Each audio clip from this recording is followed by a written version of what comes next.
ಸುಮಾರು ಜನ ಹೊಸತು ಸಬ್ಸ್ಕ್ರೈಬರ್ಸ್ ಇದ್ದೀರಿ ಮತ್ತು ಓಲ್ಡ್ ಸಬ್ಸ್ಕ್ರೈಬರ್ಸ್ ಇದ್ದಾರೆ ಹಳೆ ಚಾನಲಿದ್ದು.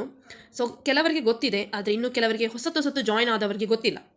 ಸೊ ನಾನು ಎಂತ ಹೇಳೋದಂತ ಹೇಳಿದರೆ, ಕೆಲವರು ಬ್ಯಾಂಗ್ಳೂರಿದ್ದು ಅಥವಾ ಇನ್ನೆಲ್ಲೋ ಮಂಗಳೂರು ಉಡುಪಿ ಬಿಟ್ಟು ಬ್ಯಾಂಗ್ಳೂರಿದ್ದು ಜಾಬ್ಸ್ ಇದ್ದರೆ ಹಾಕಿ ಅಂತ ಹೇಳ್ತೀರಿ, ಅಥವಾ ವರ್ಕ್ ಫ್ರಮ್ ಹೋಮ್ ಹಾಕಿ ಅಂತ ಹೇಳ್ತೀರಿ. ಇದ್ರೆ ಉಂಟಲ್ಲ, ಖಂಡಿತವಾಗಿ ನಾನು ಹಾಕ್ತೇನೆ. ಎಲ್ಲರದ್ದು ಕಮೆಂಟ್ ನೋಡ್ತಾ ಇದ್ದೇನೆ, ನಾನು ಎಲ್ಲ ರಿಕ್ವೆಸ್ಟ್ ಮಾಡ್ತೀರಿ, ನಾನು ನೋಡ್ತಾ ಇದ್ದೇನೆ. ಆದರೆ ಜೆನ್ಯೂನ್ ಆಗಿದ್ದ ಜಾಬ್ಸನ್ನು ಹಾಕ್ಬೋದು. ಓಕೆ, ಜೆನ್ಯೂನ್ ಆಗಿದ್ದು ನಾನು ಸುಮಾರು ಸಲ ವೀಡಿಯೋದಲ್ಲಿ ಹೇಳಿದ್ದೇನೆ, ಮತ್ತೆ ಕೂಡ ಸೇಮ್ ಕಾಮೆಂಟ್ಸನ್ನು ಹಾಕ್ತಾರೆ. ಸೊ ಅದು ಹೇಗೆ ಹಾಕ್ತಾರೆ ಅಂತ ಹೇಳಿದರೆ, ಒಂದು ನಾನು ಹೇಳುವ ಇನ್ಫಾರ್ಮೇಷನ್ನ ನೀವು ಕೇಳೋದಿಲ್ಲ, ಕೇಳದೆ ಕಮೆಂಟ್ ಹಾಕ್ತಾ ಇದ್ದೀರಿ. ಮತ್ತು ಇನ್ನೊಂದು ಏನು ಪ್ರಾಬ್ಲಮ್ ಅಂತ ಹೇಳಿದರೆ, ಎಲ್ಲರೂ ಓಲ್ಡ್ ವೀಡಿಯೋಸನ್ನು ನೋಡ್ತೀರಿ. ಸೊ ಆ ಓಲ್ಡ್ ವೀಡಿಯೋಸ್ ಯಾಕೆ ನೋಡ್ತೀರಿ ಅನ್ನೋದು ನನಗೆ ಗೊತ್ತಿಲ್ಲ. ನೀವು ನೋಡಿದರೂ ಪ್ರಯೋಜನ ಇಲ್ಲ, ಯಾಕಂದರೆ ಅಲ್ಲಿ ಜಾಬ್ ನಿಮಗೆ ನೋಡಿದರೂ ಅಲ್ಲಿ ಸಿಗೋದಿಲ್ಲ. ಅದು 3 ವೀಕ್ಸ್ 3 ವಾರದ್ದು 4 ವಾರದ್ದು ಹಿಂದಿದ್ದು ಜಾಬ್ಸ್ ಎಲ್ಲ ನೀವು ಯಾಕೆ ನೋಡ್ತೀರಿ? ಯೂಸ್ ಇಲ್ಲ ಏನು ಕೂಡ ನೀವು ನೋಡಿ. ಯಾಕಂದರೆ ಜಾಬಲ್ಲಿ 3-4 ವಾರದ ಮೊದಲು ವೀಡಿಯೋಸ್ ನೋಡಿದರೆ 3-4 ಮೊದಲಿದ್ದಿಲ್ಲ ಜಾಬ್ಸ್ ಎಲ್ಲ ಇರ್ತದಾ? ಇರೋದಿಲ್ಲ ಅಲ್ವಾ? ಸೊ ಹಾಗಾಗಿ ನೀವು ರೀಸೆಂಟ್ಲಿದು ನೋಡಿ. ಕೆಲವರು ಅಂದರೆ ವೀಡಿಯೋ ಒಂದು ಸಿಗ್ತದೆ, ಅದನ್ನು ಪ್ಲೇ ಮಾಡ್ತಾರೆ. ಈಗ ನಿಮಗೆ ಗೊತ್ತಿರೋದಿಲ್ವ ಅದೆಲ್ಲ ಹೇಗೆ ಯಾವ ರೀತಿ ನೋಡೋದಂತ ಹೇಳಿ. ಇವತ್ತು ಹಾಕಿದ ವೀಡಿಯೋ ಯಾವ ರೀತಿ ಚೆಕ್ ಮಾಡೋದು, ನಾಳೆ ಹಾಕೋದು ವೀಡಿಯೋ ಯಾವ ರೀತಿ ಚೆಕ್ ಮಾಡೋದು. ನಿಮ್ಮದು ಯೂಟ್ಯೂಬ್ನಲ್ಲಿ ನೀವು ಹೋಗ್ತಿರಲ್ವಾ, ಅಲ್ಲಿ ಆಪ್ಷನ್ಸ್ ಇದೆ 4: ಹೋಮ್ ಮತ್ತು ವೀಡಿಯೋಸ್, ಶಾರ್ಟ್ಸ್, ಅಪ್ಲೋಡ್ಸ್, ಪಾಪ್ಯುಲರ್, ಅದೆಲ್ಲ ಆಪ್ಷನ್ ಎಲ್ಲ ಬರ್ತದೆ. ಅದರಲ್ಲಿ ನೀವು ವೀಡಿಯೋಸ್ ಅಂತ ಕ್ಲಿಕ್ ಮಾಡಬೇಕು. ಆ ವೀಡಿಯೋಸ್ ಆಪ್ಷನಲ್ಲಿ ಫಸ್ಟ್ ವೀಡಿಯೋ ಯಾವುದಿರ್ತದೆ ಅದು ನಾನು ಹೊಸತು ಹಾಕಿದ ವೀಡಿಯೋ. ಸೊ ದಿನಾಲು ಆ ರೀತಿ ಹೋಗಿ ನೋಡಬೇಕು. ನೀವು 4 ವಾರದ ಮೊದಲೆಲ್ಲ ಕೆಲವರು ವೀಡಿಯೋ ನೋಡಿ ನನಗೆ ಕಮೆಂಟ್ ಮಾಡೋದು, ಮತ್ತೆ ಹೇಳೋದು, ನೀವು ಎಂತ ಹಾಕಿದ್ದೇನೆ ಹಾಕ್ತೀರಿ ಮೇಡಮ್, ಹೇಳಿದ್ದೇನೆ ಹೇಳ್ತೀರಿ, ಯಾರು ನೀವದು ನೋಡಿದ್ದೇನೆ ನೋಡೋದು, ನಾನಾ? ಒಂದು ಕಾಮನ್ ಸೆನ್ಸ್ ಬೇಡವಾ ನಿಮಗೆ? ನಾನೇ ಹೇಳ್ತಾ ಇದ್ದೇನೆ ಹಾಕಿದ್ದಾನೆ ಜಾಬ್ಸ್ ನನಗೆ ಹಾಕಲಿಕ್ಕೆ ಒಳ್ಳೆಯದಾಗೋದಿಲ್ಲ ಅಂತೇಳಿ.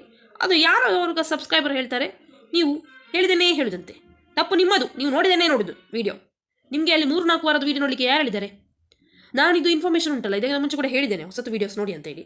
ಅದಕ್ಕೆ ಅವರಿಗೆ ಗೊತ್ತಿಲ್ಲ. ಅದು ಅವ್ರಿಗೆ ಯಾಕೆ ಗೊತ್ತಿಲ್ಲ? ಅವರು ಹೊಸತು ವೀಡಿಯೋಸ್ ನೋಡೋದಿಲ್ಲ, ಅವರು ಹಳದೇ ವೀಡಿಯೋಸ್ ನೋಡ್ತಾ ಇದ್ದಾರೆ. ಅಲ್ಲಿ ನೋಡಿದ್ರೆ ಎಂಥ ಪ್ರಯೋಜನ? ಹಳೆ ವೀಡಿಯೋ ಯಾವಾಗಲೂ ಹೊಸತು ವೀಡಿಯೋ ನೋಡಬೇಕು. ಹೊಸತು ವೀಡಿಯೋದಲ್ಲಿ ನಿಮಗೆ ಹೊಸ ಇನ್ಫಾರ್ಮೇಷನ್ ಇರ್ತದೆ, ಹೊಸ ಜಾಬ್ಸ್ ನಾನು ಹಾಕ್ತೇನೆ. ಹಳದ್ದೇ ನೋಡ್ತಾ ಕೂತ್ಕೊಳ್ತೀನಿ 4 ವಾರ ಮೊದಲಿದ್ದು. ಎಂತ ಆಗ್ತದೆ ಅಂತ ಅದರಲ್ಲಿ?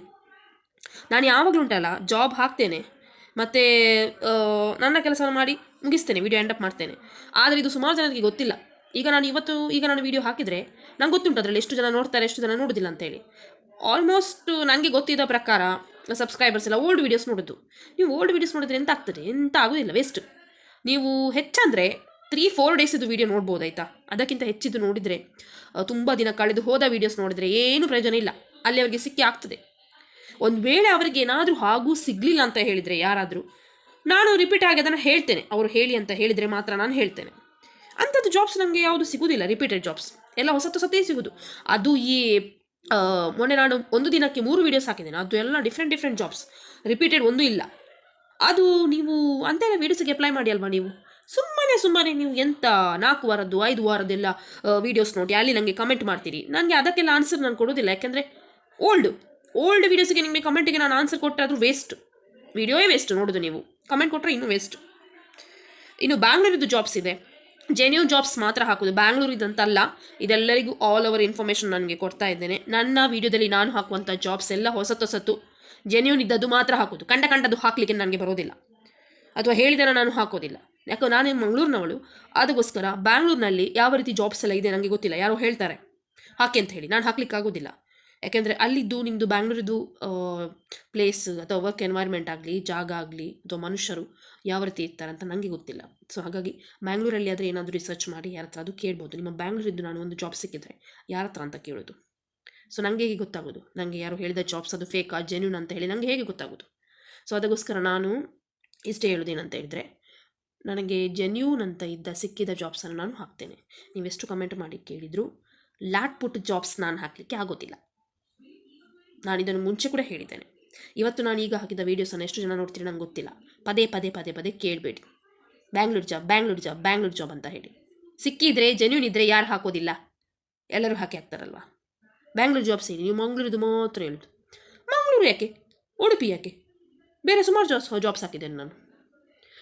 ಇವತ್ತೊಂದು ಸಬ್ಸ್ಕ್ರೈಬರ್ಗೆ ಜಾಬ್ ಸಿಕ್ಕಿದೆ. ಆ್ಯಕ್ಚುಲಿ ಅದು ಯಾವುದೇ ಪ್ಲೇಸ್ ಅವ್ರು ಏನೂ ಹೇಳಿಲ್ಲ. ಆದರೆ ಬಹುಶಃ ಅದು ಅವರದ್ದು ಲ್ಯಾಂಗ್ವೇಜ್ ನೋಡುವಾಗ ಮಂಗಳೂರಲ್ಲ ಅಂತ ಕಾಣ್ತದೆ. ಸುಮಾರು ಜನರಿಗೆ ಸುಮಾರು ಕಡೆ. ಒಬ್ಬರಿಗೆ ತುಮಕೂರಲ್ಲಿ ಜಾಬ್ ಸಿಕ್ಕಿದೆ, ನಿನ್ನೆ ಅಲ್ಲ ಮೊನ್ನೆನ ತುಮಕೂರಲ್ಲಿ. ಎಂತ ಮಂಗಳೂರಿದು ಮತ್ತು ಉಡುಪಿದು ಮಾತ್ರ ಹಾಕೋದ ನಾನು? ಜೆನ್ಯೂನ್ ಆಗಿದ್ದರು ಎಲ್ಲ ಕಡೆದು ಜೆನ್ಯೂನ್ ಆಗಿರಬೇಕು, ಬ್ಯಾಂಗ್ಳೂರಿದ್ದು ಕೂಡ ಸೇರಿ. ನೀವು ಹೇಳಿದ ತಕ್ಷಣ ನಾನು ಇಲ್ಲಿ ಕೂತ್ಕೊಂಡು ಹಾಕ್ಲಿಕ್ಕೆ ಆಗೋದಿಲ್ಲ. ನಿಮಗೆ ಕಮೆಂಟ್ ಹಾಕ್ಲಿಕ್ಕೆ ಈಸಿ. ನಿಮಗೆ ಜಾಬು ಹುಡುಕ್ಲಿಕ್ಕೆ ಎಷ್ಟು ಕಷ್ಟ, ನಿಮಗೇನೆ ಜಾಬ್ ಸಿಗಲಿಕ್ಕೆ ಎಷ್ಟು ಕಷ್ಟ, ಹಾಗೆಯೇ ನನಗೆ ಕೂಡ ಜೆನ್ಯೂನ್ ಇದ್ದ ಜಾಬ್ಸ್ ಸಿಗಲಿಕ್ಕೆ ತುಂಬ ಕಷ್ಟ ಅಲ್ವಾ? ನೀವು 2 ನಿಮಿಷದಲ್ಲಿ 1 ಸೆಕೆಂಡಲ್ಲಿ ಕೂತ್ಕೊಂಡು ಕಮೆಂಟ್ ಮಾಡ್ಬೋದು, ಅದಷ್ಟು ಈಸಿ ಅಲ್ಲ. ಕಮೆಂಟ್ ಹಾಕೋದು ತುಂಬ ಈಸಿ, ಜಾಬ್ ಸಿಗೋದು ಅಷ್ಟು ಈಸಿ ಇಲ್ಲ. ಸೊ ನಾನು ಹೇಳಿದ್ದು ನಿಮಗೆ ಓಲ್ಡ್ ವೀಡಿಯೋಸ್ ನೋಡಬೇಡಿ, ಹೊಸತು ವೀಡಿಯೋಸನ್ನು ನೋಡಿ. ಜೆನ್ಯೂನ್ ಆಗಿದ್ದ ಸತ್ಯದ ಜಾಬ್ ಸಿಕ್ಕಿದ್ರೆ, ಕರೆಕ್ಟಾಗೆಲ್ಲ ಇದ್ದರೆ ಮಾತ್ರ ನಾನು ಹಾಕ್ತೇನೆ. ಯಾಕೆಂದರೆ ಸುಮಾರು ಸಬ್ಸ್ಕ್ರೈಬರ್ಸಿಗೆ ಜಾಬ್ ಸಿಕ್ಕಿದೆ. 1 ವಾರದಿಂದ ನೀವು ನೋಡ್ಬೋದು, 1 ವಾರದಿಂದ ಕಂಟಿನ್ಯೂಸ್ ಆಗಿ ಸಬ್ಸ್ಕ್ರೈಬರ್ಸಿಗೆ ಜಾಬ್ ಸಿಕ್ಕಿದೆ. ಬೇಕಾದರೆ ವೀಡಿಯೋಸಿಗೆ ಹೋಗಿ ಚೆಕ್ ಮಾಡಿ. 1 ವಾರದ ವೀಡಿಯೋಸ್ ಕಂಟಿನ್ಯೂಸ್ ಆಗಿ ಸಬ್ಸ್ಕ್ರೈಬರ್ಸಿಗೆ 1 ವಾರದಿಂದ ಜಾಬ್ ಸಿಗ್ತಾ ಉಂಟು. ಸೊ ಅವರು ನನ್ನನ್ನು ನಂಬಿಕೊಂಡು ಅವರು ವೀಡಿಯೋ ನೋಡೋದು, ಆ ವಿಡಿಯೋ ನೋಡಿ ಅವರೇ ಕಾಂಟ್ಯಾಕ್ಟ್ ಮಾಡಿ ಅಪ್ಲೈ ಮಾಡೋದು, ಜಾಬ್ ಬಗ್ಗೆ ಎಲ್ಲ ಇನ್ಫಾರ್ಮೇಷನ್ ಕೇಳೋದು. ನೀವು ಅಮಸರ ಮಾಡ್ತೀರಂತ ಹೇಳಿ ನಾನು ಅಮಸರ ಮಾಡಲಿಕ್ಕಾಗೋದಿಲ್ಲ. ನಿಮಗೆ ಅಮಸರ ಇದ್ದರೆ ನನ್ನ ವೀಡಿಯೋ ನೋಡಬೇಡಿ, ಬೇರೆಯವರ ವೀಡಿಯೋ ನೋಡಿ ಅಲ್ಲಿ ಜಾಬ್ಗೆ ಅಪ್ಲೈ ಮಾಡಿ. ನೋಡುವ ಬೇರೆ ಚಾನಲಲ್ಲಿ ಎಷ್ಟು ಜಾಬ್ ಸಿಗ್ತಾರೆ ಅಂತ ನಾನು ನೋಡ್ತೇನೆ. ಈಗಿನ ಕಾಲದಲ್ಲಿ ಜೆನ್ಯೂನ್ ಜಾಬ್ಸ್ ಯಾರು ವೀಡಿಯೋದಲ್ಲಿ ಹಾಕೋದಿಲ್ಲ, ಎಲ್ಲ ಫೇಕ್ ಜಾಬ್ಸೇ ಹಾಕೋದು. ಫಾರ್ ಎಕ್ಸಾಂಪಲ್ ಒಂದು ಉದಾಹರಣೆ ನಾನು ನಿಮಗೆ ಹೇಳ್ತೇನೆ. ಕೊರೋನಾದಲ್ಲಿ work from home job start ಆಯ್ತಲ್ವಾ, ಮನೆಯಿಂದಲೇ ಮಾಡುವಂಥ ಕೆಲಸ ಸ್ಟಾರ್ಟ್ ಆಯಿತು. ಹೈಯೆಸ್ಟ್ ನಾನು ಕೂಡ ಬೇರೆಯವರ ವೀಡಿಯೋಸನ್ನು ನೋಡ್ತೇನೆ, ಹಿಂದಿ ಆಗಲಿ ಕನ್ನಡ ಆಗಲಿ ಇಂಗ್ಲೀಷ್ ಆಗಲಿ, ಮನೆಯಿಂದ ಮಾಡುವಂಥ ಕೆಲಸ ವರ್ಕ್ ಫ್ರಮ್ ಹೋಮ್ ಯಾವುದಾದ್ರೂ ಇದ್ದರೆ ಆ ಎಲ್ಲ ವೀಡಿಯೋಸನ್ನು ನಾನು ಕೂಡ ಅವರದ್ದು ಬೇರೆಯವರದ್ದು ಯೂಟ್ಯೂಬ್ ಚಾನಲಿಂದ ನಾನು ನೋಡ್ತೇನೆ, ಬೇರೆಯವರ ವೀಡಿಯೋಸ್. ಒಂದು ಕಮೆಂಟಲ್ಲಿ ಯಾರು ಕೂಡ ನನಗೆ ಜಾಬ್ ಸಿಕ್ಕಿದೆ ಅಂತ ಹೇಳೋರು ಯಾರೂ ಇಲ್ಲ. ನನ್ನ ಚಾನಲಲ್ಲಿ 1 ವಾರದಿಂದ ಸಬ್ಸ್ಕ್ರೈಬರ್ಸ್ ಹೇಳ್ತಾ ಇದ್ದಾರೆ, ಮ್ಯಾಮ್ ನನಗೆ ಜಾಬ್ ಸಿಕ್ಕಿತ್ತು ಅಂತ ಹೇಳಿ. ಬೇಕಾದರೆ ಚೆಕ್ ಮಾಡಿ, ನೀವು ಬೇರೆಯವರ ವೀಡಿಯೋಸ್ ನೋಡ್ತೀರಿ, ಅಲ್ಲಿ ಕೂಡ ಚೆಕ್ ಮಾಡಿ ಎಷ್ಟು ಜನರು ಹಾಕ್ತಾರೆ ಮ್ಯಾಮ್ ನನಗೆ ಜಾಬ್ ಸಿಕ್ಕಿತ್ತು ಅಂತ ಹೇಳಿ, ಎಷ್ಟು ಜನರು ಹಾಕ್ತಾರೆ ಅಂತ ಚೆಕ್ ಮಾಡಿ. ದೊಡ್ಡ ಹಾಕ್ತಾರೆ, ವರ್ಕ್ ಫ್ರಮ್ ಹೋಮ್ ಜಾಬ್ ಇದೆ, ಮನೆಯಿಂದ ಮಾಡುವಂಥ ಕೆಲಸ ಇದೆ, ಅದು ಇದು ಅಂತ ಹಾಕ್ತಾರೆ. ಅಲ್ಲಿ ಕಮೆಂಟಲ್ಲಿ ಹೋಗಿ ನೋಡಿದಾಗ ಯಾರಿಗೂ ಜಾಬ್ ಸಿಗೋದೇ ಇಲ್ಲ. ಲಿಂಕನ್ನು ಡಿಸ್ಕ್ರಿಪ್ಷನಲ್ಲಿ ಕೊಡ್ತಾರೆ, ಫಾರ್ಮ್ ನೀವೇ ಫಿಲಪ್ ಮಾಡಿ ಅಂತ ಹೇಳ್ತಾರೆ. ಇಂಟರ್ವ್ಯೂಗೆ ಫೋನ್ ಕೂಡ ಹೋಗೋದಿಲ್ಲ ಯಾರಿಗೂ, ರೆಸ್ಯೂಮ್ ಸಿಲೆಕ್ಟ್ ಕೂಡ ಆಗೋದಿಲ್ಲ, ಕಾಲ್ ಕೂಡ ಹೋಗೋದಿಲ್ಲ, ಏನಿಲ್ಲ, ಕೂತ್ಕೊಂಡು ಅಪ್ಲೈ ಮಾಡ್ತಾರೆ. ನನ್ನದು ವೀಡಿಯೋದಲ್ಲಿ ಹಾಗೆ ಅಲ್ಲ, ಬೇರೆಯವರ ವೀಡಿಯೋ ನನ್ನ ವೀಡಿಯೋ ಬೇರೆ. ಸೊ ನನ್ನ ವೀಡಿಯೋದಲ್ಲಿ ಜೆನ್ಯೂನ್ ಜಾಬ್ಸ್ ನಾನು ಹಾಕೋದು. ನೀವು ಅದಕ್ಕೆ ಎಗ್ರಿ ಆದರೆ ನೀವೇ ಕಾಂಟ್ಯಾಕ್ಟ್ ಮಾಡಿ. ಪೇಷನ್ಸ್ ಅನ್ನೋದು ಮೊದಲಿರಬೇಕು. ಮತ್ತು ಕೆಲವರಿಗೊಂದು ಅಮಸರ ನೋಡಿದರೆ ಎಕ್ಸ್ಪ್ರೆಸ್ ಟ್ರೈನ್ ಇರ್ತದಲ್ಲ, ಹಾಗೆ ಭಾರಿ ದೊಡ್ಡ ಅಮಸರ. ಮೇಡಮ್ ನನಗೆ ಇದ್ರೆ ಹೇಳಿ, ನನಗೆ ವರ್ಕ್ ಫ್ರಮ್ ಹೋಮ್ ಕೆಲಸ ಬೇಕು ಮೇಡಮ್, ನನಗೆ ಇದ್ರೆ ಹೇಳಿ. ನಿಮ್ಗೆ ಎಲ್ಲಿ ಅಮಸರ ಆಗೋದು? ಎಂತ ಹೋಟೆಲಲ್ಲಿ ಕೂತ್ಕೊಂಡು ಊಟ ಆರ್ಡರ್ ಮಾಡಿದಾಗೆ ಅದು. ಸ್ವಲ್ಪ ತಾಳ್ಮೆ, ಪೇಷನ್ಸ್ ಬೇಕು. ನಿಮಗೆ ಗೊತ್ತುಂಟಾ, 1 ವಾರದಿಂದ ಸಬ್ಸ್ಕ್ರೈಬರ್ಸ್ಗೆ ಜಾಬ್ ಸಿಕ್ಕಿದೆ ಅಂತ ನಾನು ಹಾಕ್ತಾ ಇದ್ದೇನೆ. ಪಾಪ ಅವರೆಷ್ಟು ತಿಂಗಳಿಂದ ಕಾಯ್ತಾ ಇದ್ರು ಆ ಜಾಬಿಗೆ ಅಂತ ಹೇಳಿ. ನಿಮಗೆ ಗೊತ್ತುಂಟಾ? ಸ್ವಲ್ಪ ಪೇಷನ್ಸ್ ಇಡಿ ಮಾರೆ. ಯಾವ ಊರಿನವರಂತ ಗೊತ್ತಿಲ್ಲ ನನಗೆ, ಮಂಗಳೂರಿನವರಂತಲ್ಲ ಅಲ್ಲ ಅವರು. ಅವರ ಲ್ಯಾಂಗ್ವೇಜ್ ನನಗೆ ನೋಡುವಾಗಲೇ ಗೊತ್ತಾಗ್ತದೆ. ನಿಮಗೆ ಅಮಸರ ಆದರೆ ನಾನೇನು ಮಾಡಲಿಕ್ಕಾಗೋದಿಲ್ಲ. ನೀವು ಬೇರೆಯವರ ಚಾನಲ್ಗೆ ಹೋಗಿ ಅಲ್ಲಿ ಅಪ್ಲೈ ಮಾಡಿ, ಜಾಬಿಗೆ ಹೋಗಿ. ಅಮಸರ ಆದರೆ ಯಾರೇ ಆಗಲಿ, ಅದು ಹೆಂಗಸಾಗಲಿ ಮಹಿಳೆಯರಾಗಲಿ ಅಥವಾ ಗಂಡಸರಾಗಲಿ ಪುರುಷರಾಗಲಿ ಹುಡುಗರು ಹುಡುಗಿಯರು, ಹೂಎವರ್ ಇಟ್ ಈಸ್, ಎಲ್ಲರಿಗೂ ಒಂದೇ ನಾನು ಹೇಳೋದು. ಫಾಲೋ ಮಾಡಲಿಕ್ಕಿದ್ರೆ ಫಾಲೋ ಮಾಡಿ, ಇಲ್ಲಾದರೆ ಹೋಗ್ತಾ ಇರಿ. ಗೊತ್ತಾಯ್ತಲ್ಲ? ನಿಮಗೆ ಅಮಸರ ಇದೆ ಅಂತೇಳಿ ನಾನೇನು ಮಾಡಲಿಕ್ಕೆ ಆಗೋದಿಲ್ಲ. ಹೈಯೆಸ್ಟ್ ಕಿರಿಕಿರಿ ಮಾಡಿದರೆ ಕಮೆಂಟ್ ಡಿಲೀಟ್ ಮಾಡಿ ಬ್ಲಾಕ್ ಮಾಡಿ ಬಿಡ್ತೇನೆ.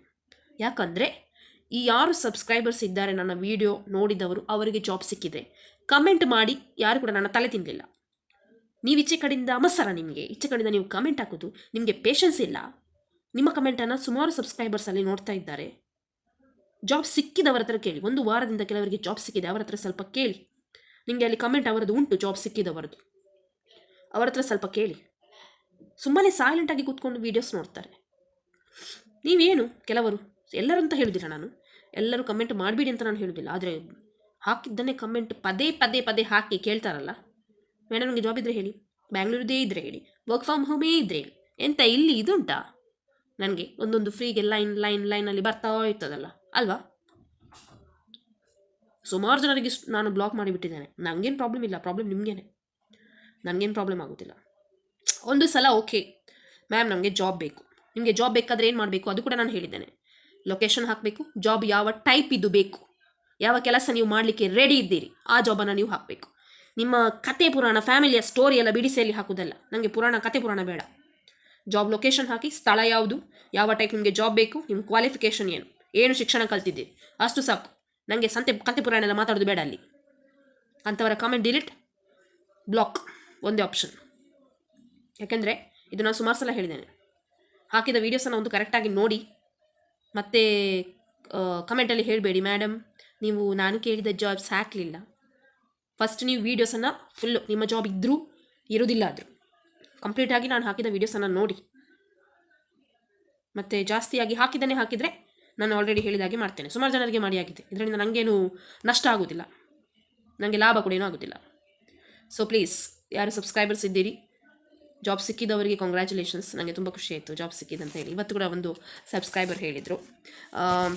ಕೆಲವರು ಇದ್ದಾರೆ ಇಷ್ಟವರಿಗೆ ಜಾಬ್ ಸಿಕ್ಕಿದವರು, ತುಂಬ ಜೆನ್ಯೂನಾಗಿ ಅವರು ನನ್ನ ವೀಡಿಯೋನ ನೋಡಿದ್ದಾರೆ, ಯಾವುದೇ ಕಮೆಂಟ್ ಎಲ್ಲ ಮಾಡದೆ. ಕಮೆಂಟ್ ಮಾಡಬೇಕು, ಯಾರಿಗೂ ಹೇಳಿದಿರ ನೀವು ಕಮೆಂಟ್ ಮಾಡಬೇಡಿ ಅಂತ ಹೇಳಿ. ಆದರೆ ನನ್ನ ತಲೆ ತಿನ್ನುವಷ್ಟು ಕಮೆಂಟ್ ಮಾಡಬೇಡಿ, ಓಕೆ? ಒಂದು ಸಲ 2 ಸಲ ಅಷ್ಟೇ ಸಾಕು. ಪ್ರತಿಯೊಂದು ವೀಡಿಯೋಸಿಗೂ ಕೆಲವರು ಕಮೆಂಟ್ ಮಾಡ್ತಾರೆ. ಒಬ್ಬರು ಇದ್ದಾರೆ ನನ್ನ ವೀಡಿಯೋಗೆ ಅವರ ಹೆಸರನ್ನು ಹಾಕಿಟ್ಟಿದ್ದಾರೆ. ಅದಕ್ಕೆ ನಾನು ಎಂತ ಅಂತ ಕೇಳಿದೆ ಅವರಿಗೆ ನಾನು ಕಮೆಂಟಲ್ಲಿ. ಅವರ ಹೆಸರನ್ನು ನನ್ನ ವೀಡಿಯೋಗೆ ಹಾಕಿಟ್ಟಿದ್ದಾರೆ. ನನಗೆ ಯಾಕೆ ನಿಮ್ಮ ಹೆಸರು ಇಟ್ಕೊಂಡು ನಾನೇನು ಮಾಡಬೇಕು? ಸುಮ್ಮನೆ ನಿಮ್ಮ ಹೆಸರು ನನಗೆ ಯಾಕೆ ಮಾರಾಯರೇ? ನಿಮ್ಮ ಹೆಸರನ್ನು ನೀವೇ ಇಟ್ಕೊಳ್ಳಿ, ನನಗೆ ಬೇಡ ನಿಮ್ಮ ಹೆಸರು ಅಂತ ಜನ ಇದ್ದಾರೆ. ನಾನೇನು ವ್ಲಾಗ್ ಚಾನಲ್ ಮಾಡ್ತಾ ಇಲ್ಲಲ್ಲ, ನಾನು ಮಾಡೋದು ಜಾಬ್ಸ್. ಅದನ್ನು ಜಾಬ್ಸ್ ಇದ್ದರೆ ವೀಡಿಯೋಸಲ್ಲಿ ಹಾಕೋದು ಅಷ್ಟೇ ಅಲ್ವಾ? ಓಕೆ, ಟೇಕ್ ಕೇರ್, ಬಾಯ್. ಇಷ್ಟೇ ಹೇಳಿಕಿತ್ತು ನನಗೆ.